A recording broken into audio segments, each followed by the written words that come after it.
Episode 4 magic battle. दादी माँ सभी बच्चों को एक जादूगर की अहमियत बताई कि कैसे किसी भी जादूगर का सोसाइटी में कैसे एक इम्पोर्टेंट रोले होता है। दादी माँ ने कहा कि मेरा भी लड एज का था। वो एक मिशन पर जाकर डेमो बीस्ट से मारा गया था। और एक मैजिशियन की जिम्मेदारी बहुत बड़ी होती है, क्योंकि डेमो बीस्ट अपनी मर्जी से किसी भी विलेज, टाउन और सिटी पर अटैक कर देते हैं। तब कई सारे जादूगरों की हेल्प चाहिए होती है, डेमो बीस्ट को मारने के लिए और लोगों को बचने के लिए। ये एक जादूगर की जिम्मेदारी होती है। हर कोई जादूगर नहीं बन सकता है, इसलिए एक जादूगर को ही शहर और लोगों को बचाना होता है। अगर किसी में मजबूत शक्ति नहीं होती, कभी न हारने वाला जज्बा नहीं होता, तब कोई भी जादूगर नहीं बन सकता। तभी दादी माँ ने टीचर रमन को स्टेज पर बुलाया और कहा कि आज हमें रमन अपने और डेमो बीस्ट के बैटल के बारे में अपना एक्सपीरियंस बताएंगे। तो रमन स्टेज पर आकर अपना और एक सर्वेंट क्लास भेंगिए के साथ अपना बैटल का एक्सपीरियंस बता रहे थे। कैसे उन्होंने एक मिडिल मैजिशियन होकर एक भेंगिए को मार डाला। टीचर रमन बैटल में अच्छे थे।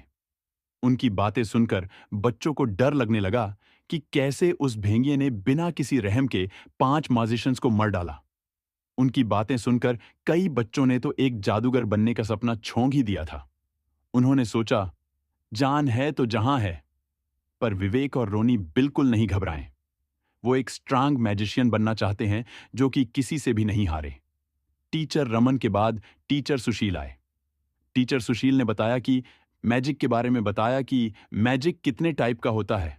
मैजिक 4 पार्ट्स में डिविडेंड है। फर्स्ट पार्ट एलिमेंटल मैजिक होता है, जिसमें में कि fire, water, light, earth, lightning, wind और भी एलिमेंटल मैजिक होते हैं। 2 पार्ट एच वाइट मैजिक, जिसमें हीलिंग, प्लांट, ब्लेसिंग मैजिक आते हैं। 3 पार्ट डार्क मैजिक, जिसमें शैडो कर्स, पॉइजनिंग मैजिक आते हैं। 4 पार्ट एच डायमेंशनल मैजिक, जिसमें स्पेस, साउंड, सनमोनिंग मैजिक आते हैं। लास्ट में टीचर मनोज आए थे।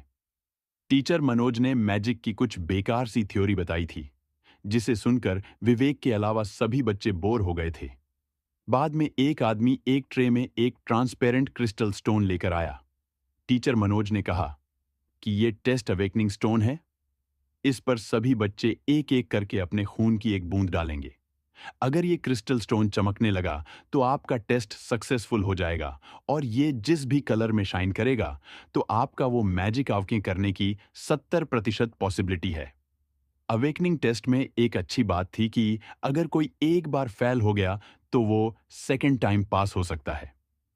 ये बिल्कुल जॉब इंटरव्यू की तरह ही है।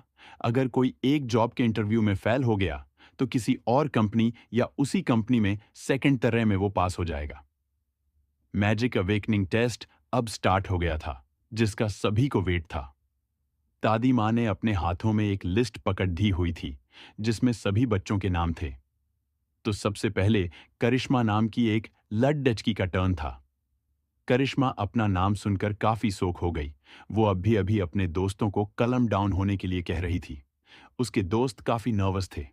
अब उसके दोस्त उसकी तरफ देखकर हंसने लगे और कहा, कलम down, you can do IT। क्यों यू कैन डू IT? करिश्मा अभी भी काफी नर्वस थी। वो डेरे डेरे स्टेज पर चली गए और नीडल से अपनी उंगली के खून की एक बूंद क्रिस्टल स्टोन पर डाल दी, पर उसमें कोई लाइट नहीं जली।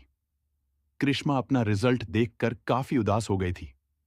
तो फिर टीचर सुशील ने कहा कि तुम्हारे पास अभी 2 तरह और हेच इज फुल कॉन्फिडेंस होकर तरह करना, यू कैन डू IT। तो करिश्मा ने सेकंड टाइम अपने खून की एक बूंद क्रिस्टल स्टोन पर डाली, पर इस बार भी कोई भी लाइट ग्लो नहीं हुए। वो काफी उदास हो गई थी फिर से अपना रिजल्ट देखकर। अब उसके पास एक लास्ट चांस था, तो उसने अपनी घें बंद कर ली और एक लंबी सांस ली। उसकी आंखें में एक दृढ़ निश्चय था, एक जादूगर बनने का। उनका बचपन से ही एक ही सपना रहा है, एक जादूगर बनने का। करिश्मा ने लास्ट तरह करी और अपनी खून की एक बूंद क्रिस्टल स्टोन पर डाली और स्टोन ब्लू कलर का साइन करने लगा। ब्लू कलर ये एक वाटर मगे बन सकती है। ये देखकर वो काफी खुश हो गई। अब वो एक जादूगर बन सकती है। अब वो मैजिक स्कूल में जा सकती है और एक जादूगर बन सकती है। अगर किसी का मैजिक टेस्ट सक्सेसफुल हो जाता है तो उसका मैजिक स्कूल एडमिशन हो जाता है। मैजिक स्कूल जादूगरों के लिए काफ़ी इम्पोर्टेंट होता, क्योंकि वह पर वो सभी अपना फर्स्ट मैजिक के करते हैं और मैजिक एक्टिविटी करना सकते हैं। नेक्स्ट अखिल दादी माँ ने जोर से कहा। अखिल अपनी सीट से हंगबंगाता हुए खड्डा हुआ। वो भी काफ़ी नर्वस था अपने रिजल्ट के बारे में, पर वो काफ़ी कॉन्फिडेंस था अपनी अवेकनिंग के बारे में। उससे यकीन था कि उसका अवेकनिंग टेस्ट सक्सेसफुल हो जाएगा। हुआ भी कुछ ऐसा ही। जब उसने अपनी खून की एक बूंद डाली तो क्रिस्टल स्टोन में से एक गोल्डन लाइट निकली। गोल्डन लाइट ये एक लाइन में बन सकता है। लाइट मगे भी काफी यूजफुल होते हैं मैजिक बैटल में। अगर रात में कभी भी किसी से मैजिक बैटल करना पड़े तो लाइट मगे ही काम के आते हैं। पर अखिल थोड़ा निराश था। वो खुश नहीं था ये देखकर अब उसके पास 70% चांसेस है एक लाइट मगे बनने की। हालांकि 40% चांस है कि वो कोई और मैजिक आवर्किंग करेगा, पर फिर भी लाइट एलिमेंट के 70% चांस है